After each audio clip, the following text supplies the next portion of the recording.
Hello guys, today I decided to show you something what you will be decide if I will make a future video about it, because maybe some of you will know that I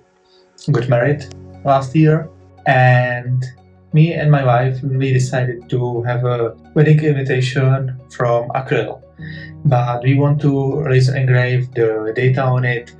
and texts and everything, but there was a problem. I own the company what uses the laser for this laser etching on acrylic,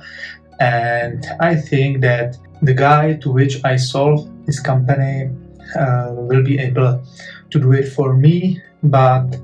he didn't call me back, and I already bought everything what I need for the rest of the wedding invitation, so I have to improvise. And I always want to make a CNC mill. I can't use any laser because for the laser etching acrylic in the way how I want it, you need CO2 laser, and it's can get pricey. So I have to improvise and do something with the things what I have at home. And I have some spare parts like timing belts, like microcontrollers, etc. So I decided to go with it. And I built CNC mill which is able to engrave acrylic,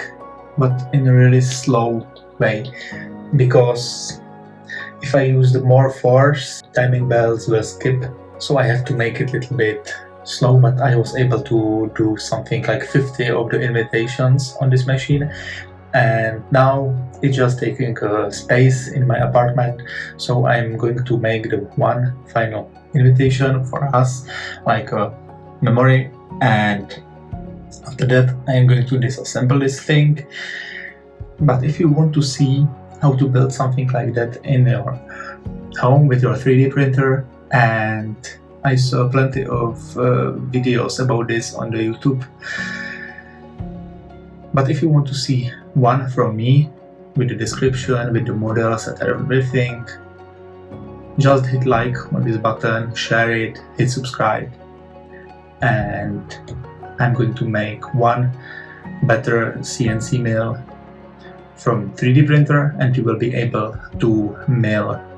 aluminium on the new one. Let's go check the version 1 of my CNC mill.